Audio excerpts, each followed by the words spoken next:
Melhor Ok. a experiência.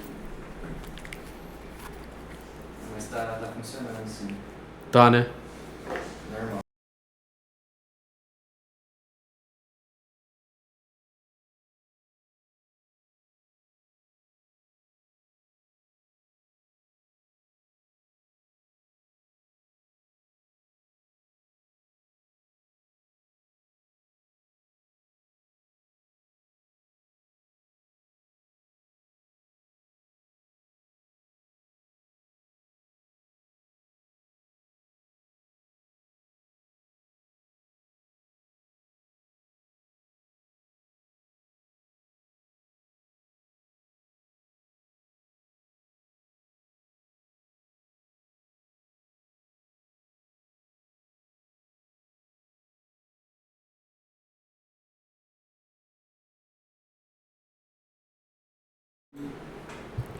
Olá pessoal, sejam muito bem-vindos ao nosso Empreenda Mais Cast.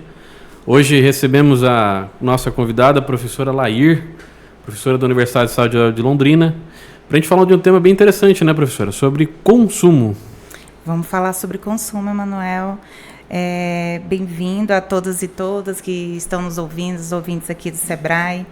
É um prazer estar aqui com vocês hoje para a gente compartilhar um pouquinho do que a gente tem pesquisado, ensinado e visto também no mercado, como as coisas têm acontecido, né? Então, o bate-papo hoje, ele promete. Muito bom. Professora, quando a gente fala de consumo, é um tema bem abrangente, né? Acredito que todos nós estamos consumindo algo o tempo todo. Quem está aqui assistindo ou ouvindo esse podcast está consumindo algo. Então, o tempo todo nós somos bombardeados por soluções, sejam elas de serviços, de produtos, e se adapta melhor quem souber usar dessas inúmeras frentes para poder se beneficiar mesmo, né? E comercializar cada vez melhor a sua solução, né? O seu serviço, o seu produto. Uhum. E começando do básico, né? A melhor forma de você fazer divulgação de qualquer coisa é o tal do boca a boca, né? É o tal do boca a boca. É interessante você falar do consumo, porque a gente tem um mau entendimento das pessoas em geral quando a gente fala de consumo. Muitas pessoas pensam que consumo é o processo de pagar por alguma coisa. Mas pagar por alguma coisa é apenas uma etapa do consumo. O consumo, ele é um processo que ele vai envolver você fazer pesquisas prévias, você primeiro descobrir que você tem aquela necessidade, depois você faz pesquisas, depois você procura o melhor local, depois você vai efetivamente ao local para ter essa experiência de compra, pode ser, claro, pela internet também.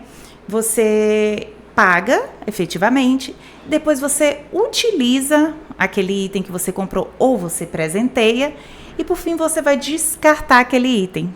Daquilo também você pode fazer coleções, enfim. Então o consumo, veja, é um processo muito amplo. E durante toda essa cadeia do consumo, a gente tem o processo do boca a boca, que, como você falou, é muito básico e vai remontar aí os primórdios do marketing, né? Quando a gente fala de boca a boca, a gente fala assim de algo que deu certo para mim e eu compartilho com outra pessoa aquela experiência, seja ela positiva, seja ela negativa. Então, boca a boca tem esses dois lados também. Mas olhando para esse contexto todo, normalmente a gente fala mais do que a gente não gosta do que a gente gosta. Ah, sim, sem dúvida. As pesquisas, elas vão falar para a gente que cada pessoa satisfeita, ela vai falar para 2 até 5 pessoas de uma experiência bacana que ela teve. Mas quando a gente fala de experiências negativas, a gente coloca aí uma multiplicação, porque a gente começa a falar para 9, para 12, para 30, porque são muitos sentimentos, né? Aquele consumidor é um ser humano que tem sentimentos, então ele sente o sentimento de injustiça, ele sente um sentimento de estar sendo prejudicado de alguma maneira. e ele quer fazer isso conhecido para o maior número de pessoas. Se você pensa no boca a boca através das redes digitais, esses números são maiores ainda. Porque aí, se eu falar mal, eu estou falando para todo mundo ali que está nas minhas redes. Não vou nem entrar nesse tema ainda, né? Porque o digital, ele multiplica exponencialmente tudo isso. Muito, Mas, professor, olhando por esse ângulo das pesquisas, né? O que faz? Qual que é o comportamento? O que está por trás disso? Das pessoas costumeiramente falarem mais mal do que bem quando tem relação com o consumo? Quando a gente consome alguma coisa, a gente consome por duas razões principais. Uma é a utilidade que aquilo tem. Então, por exemplo, eu como para me manter nutrido, então ele tem uma utilidade. Mas a gente também consome por questões que são simbólicas, ou seja, o que aquilo significa para mim. Então, eu sou cearense, como baião de dois, não só para ficar nutrida, como baião de dois para lembrar da minha terra, dos meus avós, da minha família, das minhas origens. Então, existe um significado que é simbólico. Quando a gente atende a nossa expectativa em uma compra, então, tudo aconteceu como o meu cérebro estava programado para acontecer. Então, eu almejava determinada coisa, fui, pesquisei, paguei, deu tudo certo. A probabilidade de eu falar para alguma pessoa, ela existe, mas ela não é tão marcante quanto o sentimento de todo o meu simbolismo, tudo que aquilo significava para mim ser colocado água abaixo. Então, por exemplo, eu vou jantar num aniversário de casamento, que é único, que é especial. E é uma tragédia, a comida não chega, né, atrasada, é muito mais cara do que eu imaginei, a comida chega fria. Então, ela vai quebrar e ela vai atingir todo esse simbolismo que aquele consumo significava para mim. Então, isso me deixa mais propenso a acabar falando para mais pessoas da má experiência do que da boa experiência. Bom, então nesse sentido, quando a gente olha por esse ângulo todo aí, a compra, né, o consumo, né, não necessariamente a compra, porque não necessariamente precisa ser pago, mas ele tem muito mais um viés emocional do que racional? Ele tem as duas coisas e isso vai variar não só de quem consome, mas do que a gente está consumindo. Então, por exemplo, os esforços que eu faço para ir ao supermercado e comprar um arroz, 5 quilos de arroz, ele vai ser diferente dos esforços que eu faço para ir na concessionária e comprar um carro. Porque um carro é um produto muito mais complexo, a minha pesquisa precisa ser muito mais aplicada. O arroz, como eu já compro sempre, é um produto banal, então eu já fui aprendendo isso ao longo do tempo, eu faço isso com muito mais facilidade. O que eu estou querendo dizer é que é uma combinação de fatores que vão desde a pessoa, desde a condição social dela, os recursos que eu tenho disponível e o tipo de produto que eu estou comprando. Faz sentido? Total. E pensando nisso, quando eu penso em consumo, eu também preciso olhar, lógico, pelo ângulo do consumidor, mas de quem fornece, né? Como é que, nessa equação toda aí que você disse entre emocional e racional, o empreendedor ele pode se ver tentando criar essa experiência, né? E agora a gente está fazendo só aquele recorte do boca a boca, né? Que é onde começa tudo. Porque normalmente você começa um negócio, seja ele um serviço, um comércio, para os amigos, para a família, enfim. E você espera que eles façam naturalmente esse boca a boca todo ali para poder a coisa começar a funcionar. Como é que eu, como empreendedor, posso começar a me preparar? Ou seja, promover uma experiência de consumo melhor, principalmente no início? Legal, uma ótima pergunta, porque no início a gente está ali aprendendo, né? Como bebê, realmente aprendendo a engatinhar, e a gente está dando ali os primeiros passos. Eu acho que, inclusive, é por isso a importância do Sebrae junto com as pequenas empresas ali nesse início, que ele é difícil mesmo. Então, essa pergunta é excelente. Nesse início é interessante que eu já ouvi de vários empreendedores que estão iniciando um negócio, um sentimento de decepção quando alguém da família ou amigos não compartilham os posts, quando não prestigiam, né, o empreendimento. Eu abri uma empresa sei lá, de salgados, e a pessoa encomendou salgados em outro lugar e não encomendou comigo. Então, é muito comum esse sentimento. É por isso que é importante a gente amadurecer esse sentimento no intuito de fazendo essa separação entre família, amigos e seus futuros clientes, né? Então, quando a gente vai pensar nesse boca a boca, por mais que naturalmente sim, inicie com esse círculo mais próximo, a ideia é ele estar fortalecendo esse boca a boca através de cada cliente, de cada atendimento. Como é que eu faço isso? Eu controlo as agendas, salvo o número de WhatsApp, eu tenho lista de clientes. Então, o mesmo cuidado que eu tenho para gerenciar meus materiais, meus insumos, meus equipamentos, eu preciso ter para fazer a gestão desses clientes, porque são eles justamente que vão gerar esse boca a boca e ir criando essa independência da família e dos amigos mais próximos, né? Então, tendo essa expansão. E como é que eu me preparo, né? Agora, falando como no papel do empreendedor, aqui na persona de empreendedor, como é que eu me preparo para as primeiras críticas? Porque elas vêm. Elas vêm. E às vezes vêm daqueles que a gente menos espera, né?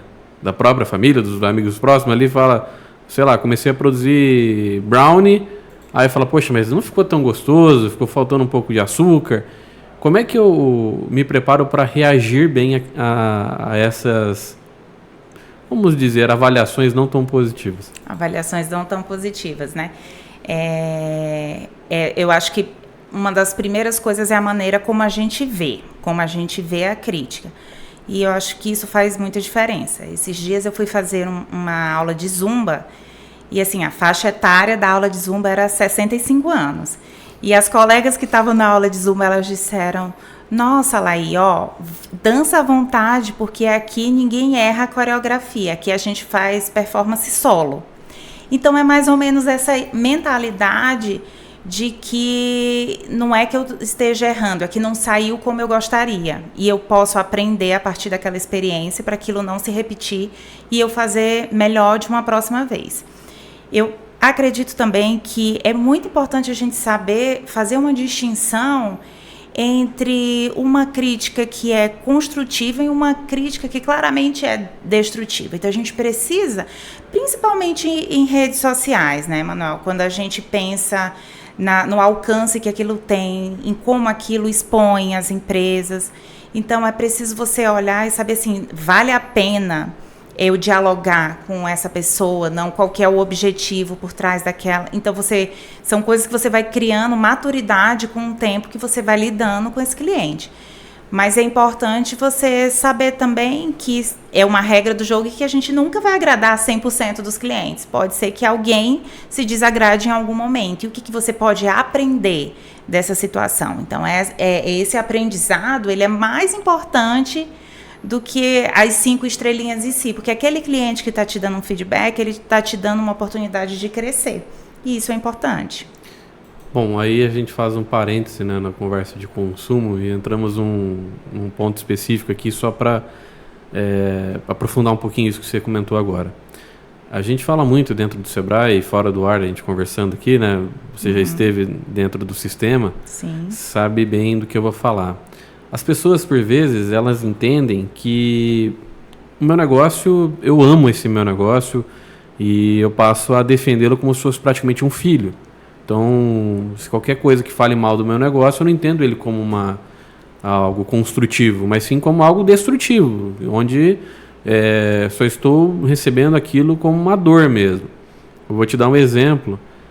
Ontem eu vi um caso de uma pessoa conhecida, que ela foi num salão de beleza, ela tinha um casamento, ela queria fazer um penteado para esse casamento, ela era madrinha do casamento, e ela não gostou no primeiro penteado que foi feito, ela reclamou para a pessoa na hora, a pessoa refez, mas ainda assim ela não saiu satisfeita.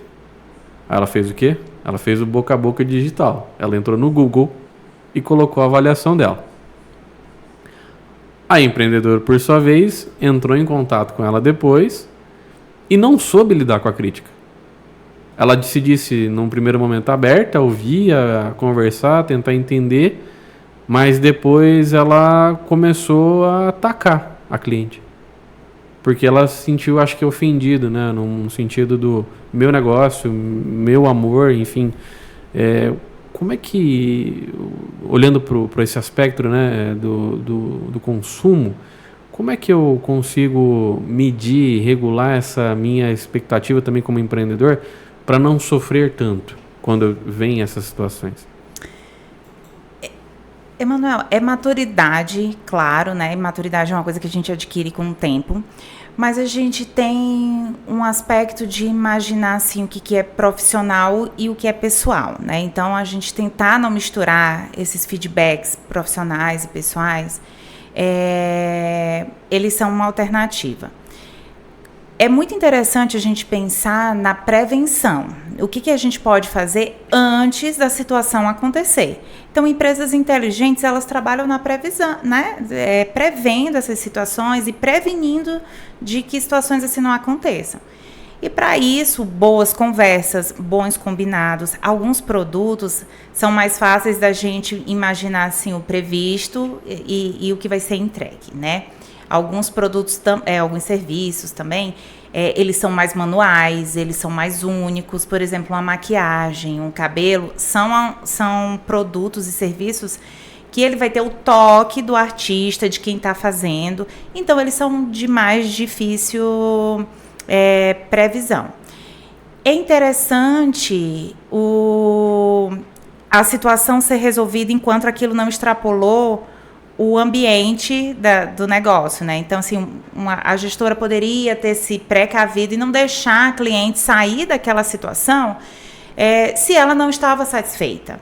É um processo em que o consumidor precisava estar satisfeito e o empreendedor precisa estar aberto a ouvir, e essa parte talvez seja o que dói. Porque às vezes a gente vai ouvir coisas que a gente não quer. Às vezes a gente vai preparar alguns conteúdos que o nosso cliente gostaria de ouvir e que não é necessariamente o que você acha esteticamente mais bonito. Então, isso com cabeleireiras, quando há 15 anos atrás trabalhei no Sebrae Maranhão, e eu acompanhava um grupo de cabeleireiras, inclusive, lá em Imperatriz, no sul do Maranhão. E uma das coisas mais difíceis que eu ouvia do relato delas era a cliente chegar com muita clareza, dizendo, olha, eu gostaria do meu cabelo assim, e elas detestarem, elas enquanto pessoa. E aí precisa passar uma linha para separar assim, nossa, o que é gosto da cliente, o que é gosto meu, o que eu posso fazer e como fazer para esse acordo ser o mais transparente possível. Hoje, inclusive, a gente tem ferramentas, né, que vão colocar o teu rosto e fazer simulações para ver como é que vai ficar. Se é um evento muito, muito importante, é por isso que a noiva vai fazer o teste de maquiagem, o teste de cabelo. Então, são coisas que podem ser combinadas, mas que precisam ser feitas com alguma antecedência. E tudo isso vai entrar em planejamento, né? Por isso que é importante também pensar o planejamento no dia a dia da empresa. Então, e as pessoas normalmente ficam preocupadas com outras áreas e não pensam tanto nesse lado, né? Do olhar para o cliente, né? O foco no cliente, de fato. Obviamente, a parte financeira, a parte de comunicação do negócio é importante, mas essa relação com o cliente, o consumo mesmo, a relação com o consumo é algo muito importante. E quando nós olhamos para o momento atual, né, do nosso mundo, né, 2024... Se a minha empresa não está no digital, ela está fora do mercado.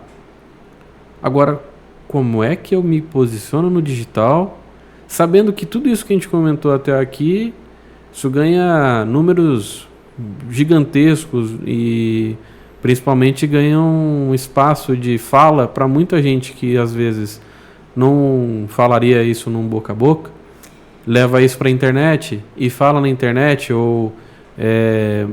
enfim, né, expõe isso de alguma forma que leva até aos tais cancelamentos, né, gera um cancelamento de uma empresa, de uma marca, por uma expectativa não construída. Então, primeira pergunta, né, nesse sentido, professor, assim, eu primeiro, como empresa, né, como empresário, eu preciso deixar muito claro para o meu cliente o que eu vou fazer de entrega, gerenciar essas expectativas.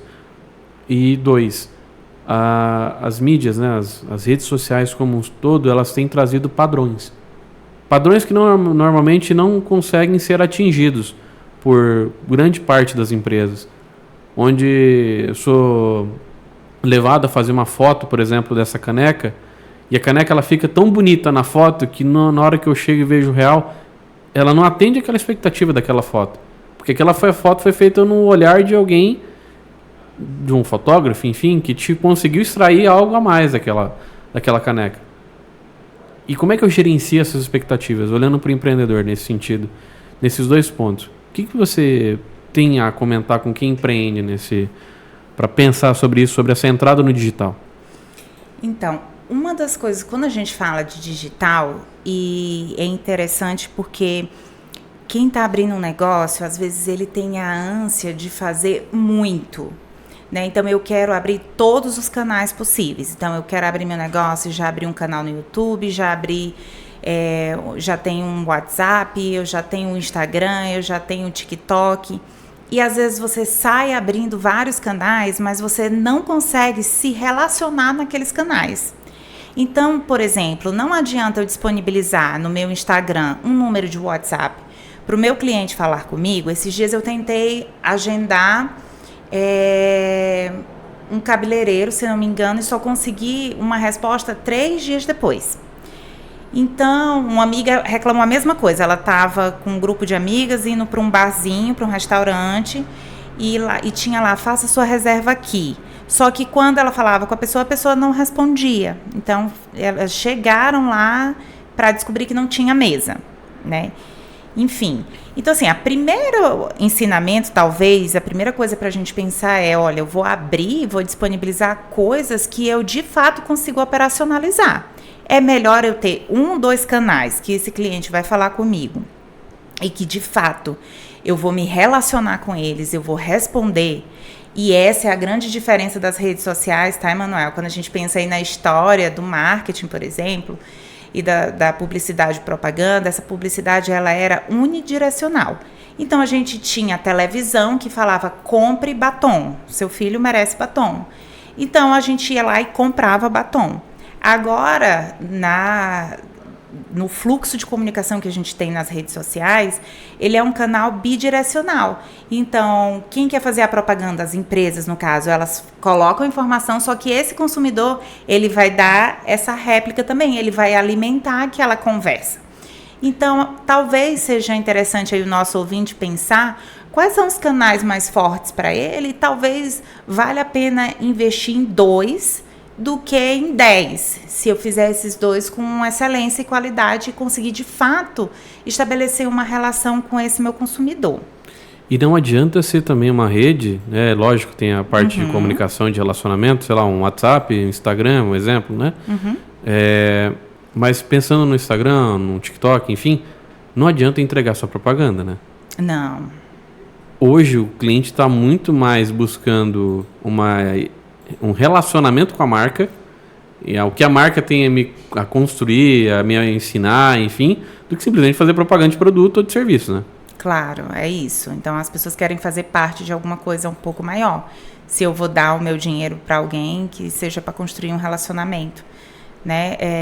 Dificilmente um consumidor vai comprar alguma coisa imaginando que essa vai ser a única vez que ele vai comprar. Geralmente ele quer encontrar alguém, algum fornecedor para chamar de seu, e para ele poder, inclusive, indicar para outras pessoas no futuro, né? Esse relacionamento é interessante de ser percebido no sentido do que a gente vai pensar em termos de conteúdo que eu vou entregar para aquele cliente, em termos de comunicação, na linguagem que eu vou utilizar, qual que é o canal mais adequado? Depende de quem é seu público-alvo, da faixa etária, do perfil do seu público-alvo. Então, tudo isso dá muito e... Você trouxe um ponto legal pra caramba agora. Qual que Eu brinco que nos atendimentos que eu faço no Sebrae, para os nossos empresários, né, aqueles que estão querendo montar o seu negócio, principalmente, que na hora que eu vou montar a minha ideia, a primeira coisa que eu preciso pensar é público-alvo, né? Super. Porque, assim, eu preciso mais ou menos fazer igual o Globo Repórter, né? Onde eles vivem, do que eles se alimentam, né? Quais são os seus hábitos, porque daí eu consigo realmente criar uma relação de de marketing, né? De chegar realmente nesse público, porque eu sei em quem que eu estou atingindo. Então, você trouxe um ponto, eu queria ver se a gente pode falar um pouquinho mais sobre isso. Definir público também ajuda muito na hora de saber qual canal eu me relaciono com ele, né? Super. Quando a gente está vendo aqui esse conceito de boca a boca e tudo mais, de relacionamento com o consumidor, a gente também fala muito dos líderes de opinião, tá? Que são pessoas que têm expertise sobre determinado assunto e que a gente pode utilizar para fazer uma ponte entre a nossa marca e esses consumidores. O tal do influencer? Não necessariamente. O influencer, de repente, ele pode ser um exemplo. É o tipo de influenciador de opinião mais conhecido, digamos assim, que tem se popularizado, né? Principalmente no contexto Brasil. Aqui no contexto brasileiro, a gente gosta bastante de redes sociais. O Brasil está sempre lá no topo do ranking em consumo de redes sociais. Mas os líderes de opinião são pessoas assim, nossa, para fulano eu vou telefonar porque eu sei que ele vai saber uma boa oficina onde eu possa levar meu carro. Então, a gente sempre tem esses amigos que, às vezes, eu tenho uma amiga que, nossa, preciso comprar um vinho, preciso comprar um queijo, é para ela que eu vou ligar. Então, a gente sempre tem esses amigos que são líderes de opinião, né? Os influenciadores, geralmente, eles conseguem ser líderes de opinião em alguma coisa e tornar isso muito exponencial, né? Ter visibilidade nas redes sociais. Mas quando a empresa vai criar essa ponte entre um líder de opinião, que pode ou não ser um influenciador, e um consumidor final, a gente precisa saber quem que é esse consumidor final. Porque se eu não souber, é como se eu fosse ligar uma ponte de um lugar aonde? Eu não sei onde eu quero chegar, eu preciso entender quem são essas pessoas. Isso vai fazer diferença se eu vou utilizar, por exemplo, se eu vou priorizar o Instagram ou o Facebook.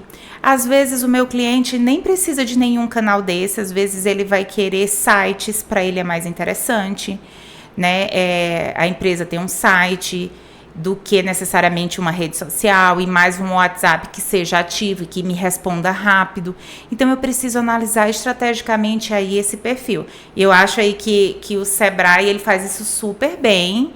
Nos cursos, quando a gente vai pensar nessa persona que a gente vai trabalhar nas redes, no meu público-alvo, como é que eu faço essa delimitação, eu acho que se tem um assunto que vale a pena um empreendedor investir tempo e dedicação é em conhecer o seu consumidor. E quando eu conheço esse consumidor, eu consigo gerar também conhecimento para ele, né? Quando eu tenho aquela necessidade para as redes, né, de gerar conteúdo, eu consigo gerar conteúdo mais alinhado ao cliente. Então, eu acredito que as marcas têm comunicado mais, né? Você poderia trazer algum exemplo para a gente de como as marcas têm gerado conhecimento, né, para os clientes?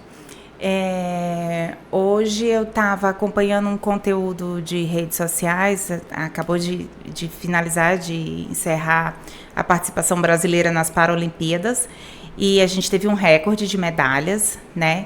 E eu estava acompanhando um conteúdo que explicava que pessoas surdas não estavam competindo, né? Porque existe uma espécie de Olimpíadas dedicadas a essas pessoas com deficiência auditiva, né? Que a única deficiência é auditiva. Então, ele explicou todo esse conteúdo de uma maneira muito legal. E é muito interessante porque ele agregou a mim, né, um conhecimento novo, e, ao mesmo tempo, trouxe um tema contemporâneo.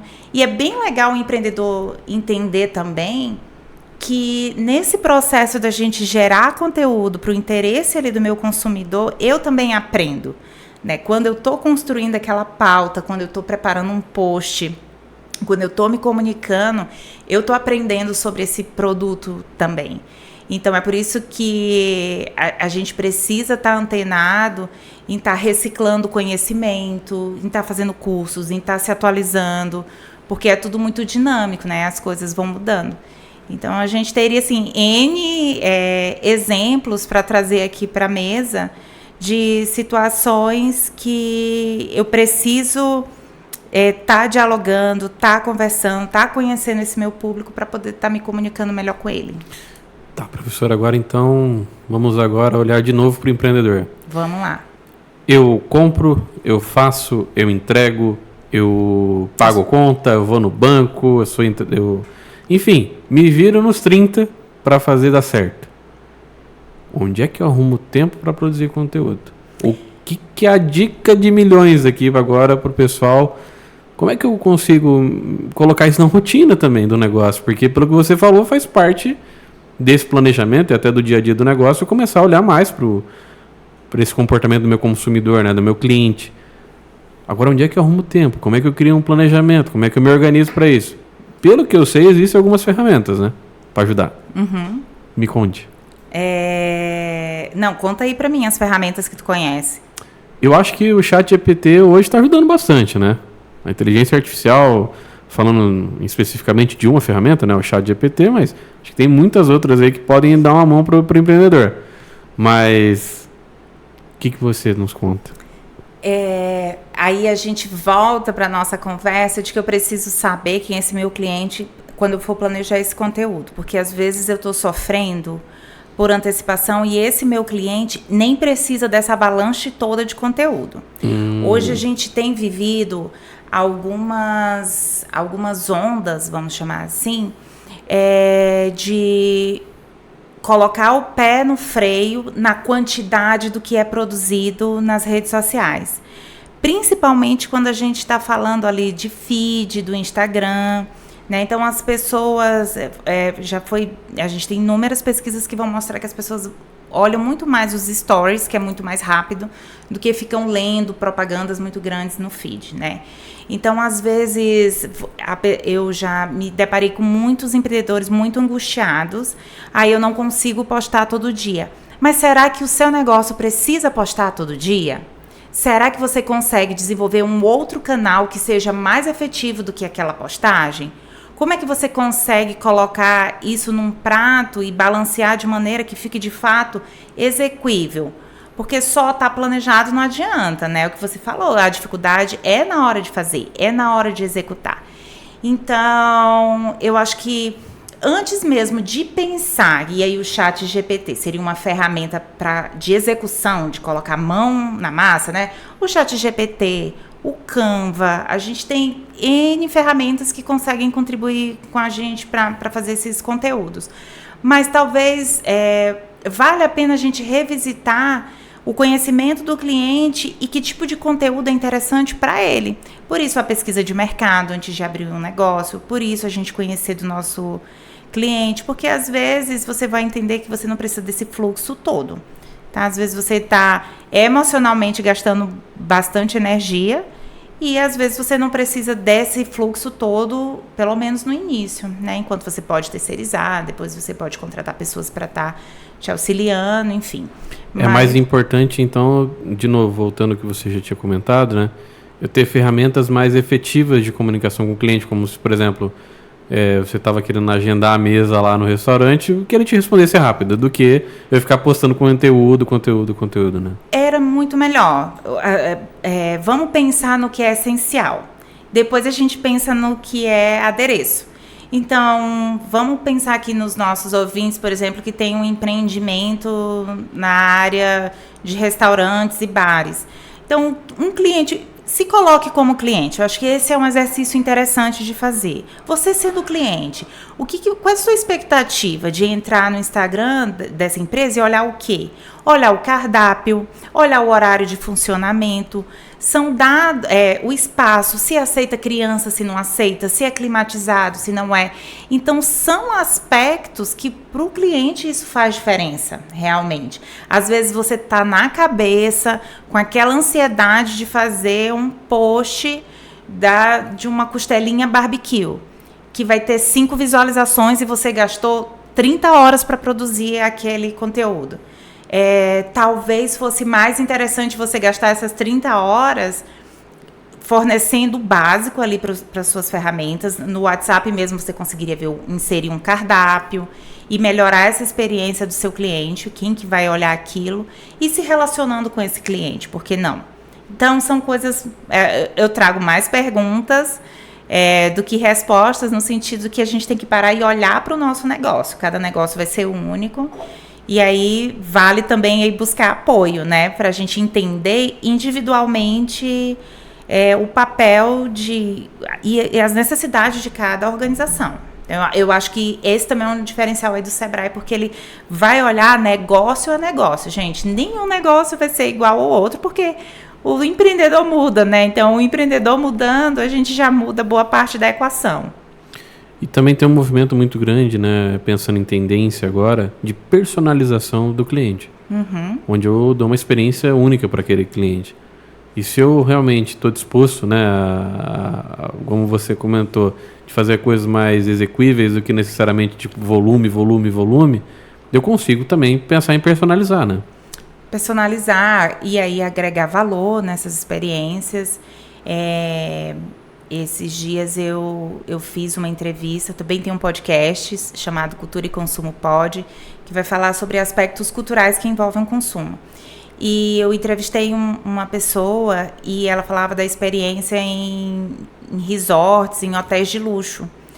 E ela falou, né, sobre essa importância de quando o cliente chega ali, você ter uma cartinha esperando esse cliente. Muitos hotéis já tem até uma foto do cliente em outras visitas, então tudo isso ficou guardado ali no banco de memórias, para quando esse cliente voltar, ele se sentir de fato em casa.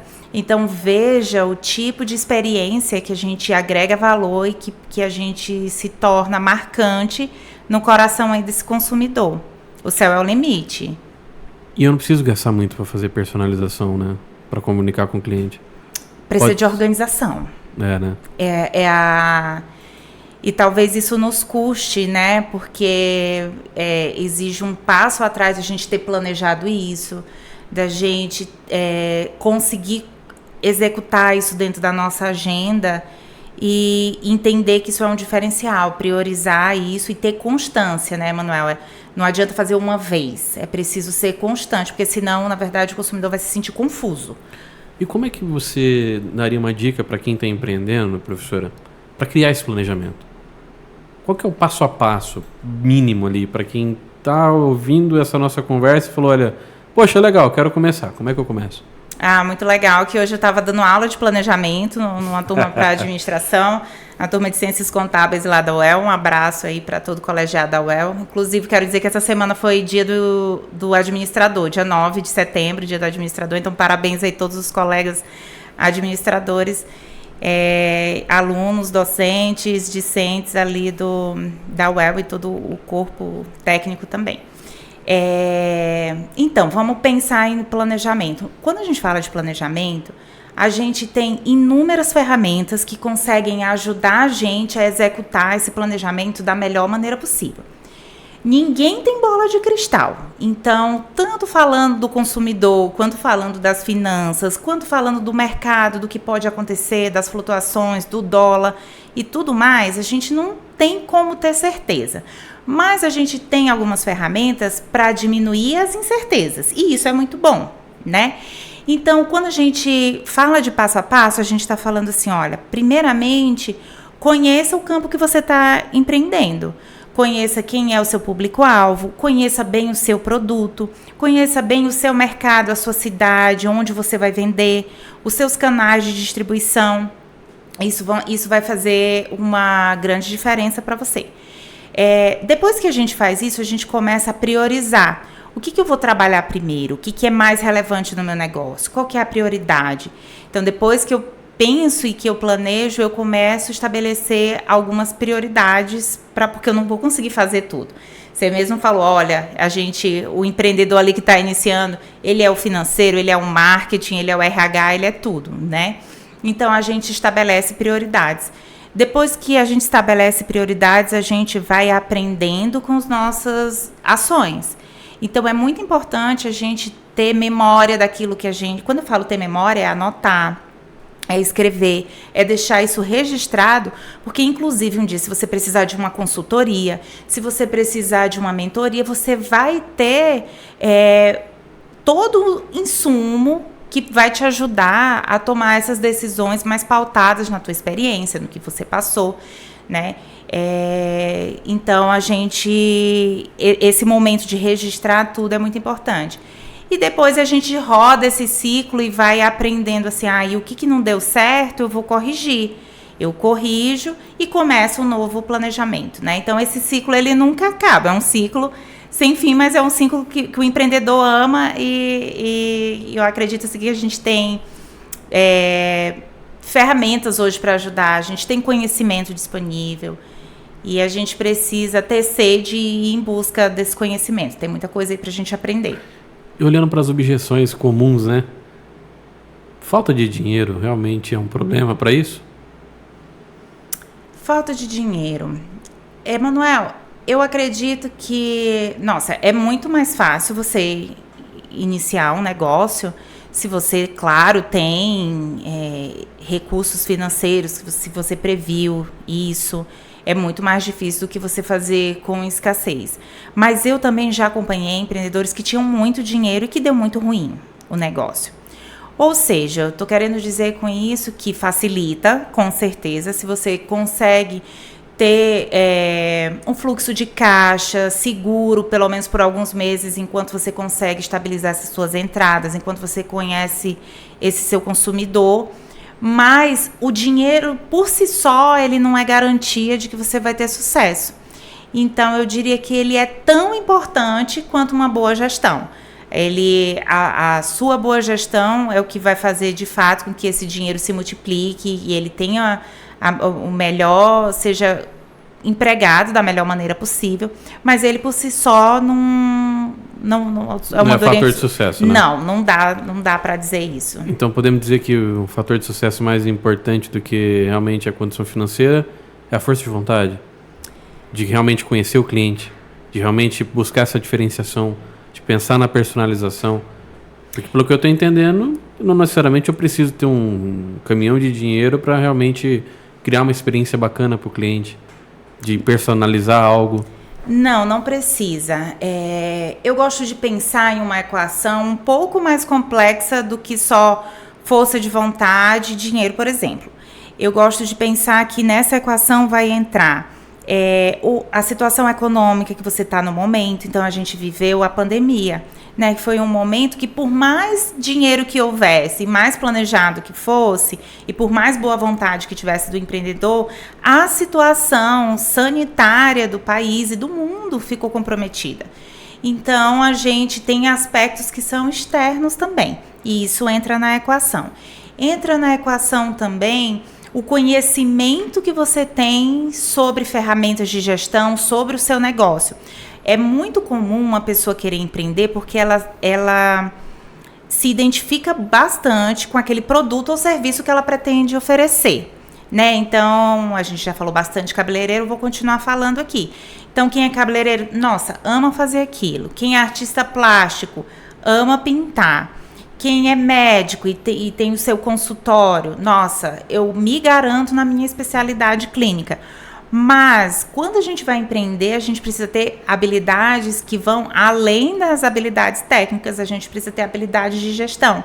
E aí, às vezes eu vejo empreendedores que têm muita força de vontade, mas que não têm o conhecimento técnico mesmo para fazer um planejamento adequado, para saber se comunicar com esse cliente, para fazer um planejamento de redes sociais, e isso é técnica, né? Então, quando a gente não sabe essa técnica, a gente precisa buscar instituições e canais seguros para aprender a fazer isso de uma maneira eficiente, tá? E eu falo isso porque todo esse conhecimento, ele tem uma base. Então, às vezes, a gente também pega muitos discursos em YouTube, em muitos canais, às vezes a gente não sabe por onde procurar porque tem uma saturação de informação. Na dúvida, procure as fontes que são mais confiáveis, né? Elas podem te iluminar aí nesses primeiros passos que são mais difíceis. E aí a gente entra em algo legal. O Empreenda Mais Londrina, né, ele tem esse papel dentro da cidade, onde a gente leva conhecimento do Sebrae, de outros parceiros do Sistema S, da própria Universidade Estadual de Londrina, como tantos outros, para os bairros, onde a gente faz essas capacitações de quem é empreendedor, de quem deseja empreender e realmente começar o seu negócio, com todo esse embasamento. E lá nos bairros, nas localidades, a gente encontra pessoas exatamente com esse perfil que você comentou agora, né, que desejam fazer, mas, poxa, por onde eu começo? E essa sede por realmente se capacitar, você que está acompanhando agora, acesse o Instagram do Empreenda Mais Londrina, acesse o site empreendamaislondrina.com.br. Lá nós temos toda a agenda de cursos, de ações que estão acontecendo na cidade como um todo, onde você pode se capacitar, né? O Sebrae, tantos outros parceiros, por exemplo, eu quero começar a mexer com fabricação de bolos. O Sebrae ele vai te ajudar na parte de gestão. Só que o Senac, eles entendem tudo dessa parte de confeitaria e com certeza vão poder direcionar melhor. Agora, para a gente ir para o encerramento, professora, eu queria que você comentasse com o pessoal o que é o suprassumo nesse movimento de pensar no cliente, pensar no consumo de uma forma estratégica para dentro do negócio. Pensar estrategicamente aí, em termos de consumo hoje, é você estar atento à necessidade do seu consumidor. Então, é você conhecer e estar atento no que ele precisa. Para você não ser sempre uma empresa que vai atender tardiamente depois de solicitado N vezes. Então, eu preciso observar quais são os movimentos, através de outras redes de relacionamento desse meu cliente, de outras coisas que vão delimitar esse perfil dele também, para eu entender assim, nossa, qual que é a tendência desse consumidor? O que ele tá, o que eu almejo que ele vá buscar, para eu tentar me antecipar. Então, hoje, quando uma empresa consegue antecipar uma necessidade do cliente, já trazer aquilo de uma maneira, oferecer um produto de uma maneira exclusiva. Você consegue, por exemplo, antecipar um lançamento para um grupo de clientes que eles já são mais fiéis na sua empresa. Então, você está ali se antevendo, né, a tudo aquilo, as demandas que vão surgir no futuro. E, nossa, conseguir sair na frente, isso aí já é um grande diferencial. E nessa linha de tendência, e essa seria a minha última pergunta, como é que eu, como empresa, me preparo para esse conflito geracional que está acontecendo agora? Eu posso ter consumidores da minha marca de algumas gerações diferentes. Como é que eu me preparo para isso? A gente se prepara estudando o nosso consumidor e categorizando mesmo esse consumidor. Nossa, quem que são essas pessoas? Quem dos meus consumidores? Qual que é a idade aqui? Quais são as gerações que ele pertence? É uma geração X, uma geração Y, uma geração Z? Então, isso vai fazer muita diferença, né, na comunicação que eu vou utilizar. E eu preciso, dentro do meu grupo de clientes, fazer outros recortes ainda, porque isso vai facilitar a minha comunicação com essas pessoas. Então, é interessante esse empreendedor, ele tá aberto a essas pessoas, né? Entender, de fato, tá com o ouvido atento para saber como é que essa pessoa fala, como ela se comunica, que tipo de comunicação faz sentido para essa pessoa, a maneira que eu me comunico com os meus professores.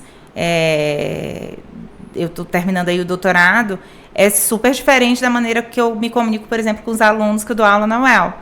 Por quê? Porque existe uma distinção, né, no próprio forma de redigir um e-mail. E a gente precisa estar atento a essas diferenças, Emanuel, para a gente não colocar o nosso cliente numa cesta como se eles fossem todos iguais, porque eles não são. Eles vão ter características que os distinguem. Então, a gente tá atento a isso é um diferencial e tanto aí para nossa empresa. Professora, chegamos ao fim. Muito obrigado. Mas queria deixar aberto para suas considerações finais e que você pudesse deixar um conselho, principalmente para os nossos empresários, para as pessoas que desejam atender melhor, gerar uma melhor experiência para o cliente. Então, fica aberto. Eu que agradeço aqui a participação, queria dizer que é uma honra, um prazer a gente estar aqui, assim, em nome da Universidade Estadual de Londrina e de todo o Departamento de Administração. Queria agradecer a oportunidade. Para os nossos ouvintes, eu queria, primeiramente, desejar muito sucesso, sim, né? E essa perseverança, eu acho que a gente ser resiliente, ser perseverante no mundo dos negócios não é uma alternativa, é algo que é requerido, né? É algo que a gente precisa ter. E quando a gente fala aí dos consumidores, o meu conselho, a minha dica é se coloquem como consumidores também, busquem criar experiências que sejam significantes para vocês enquanto empreendedores, mas também para esses consumidores. Né, a partir do momento que a gente consegue criar conteúdos que tenham um significado, que sejam marcantes, que emocionalmente sejam relevantes, a gente consegue aí cativar e, de fato, ir estabelecendo uma relação aí de confiança, que é o que importa no final de tudo. Professora, muito obrigado. A todos vocês, nosso agradecimento mais uma vez por acompanhar o Empreenda Mais Cast. Até a próxima. Até a próxima, Manuel. Tchau, tchau.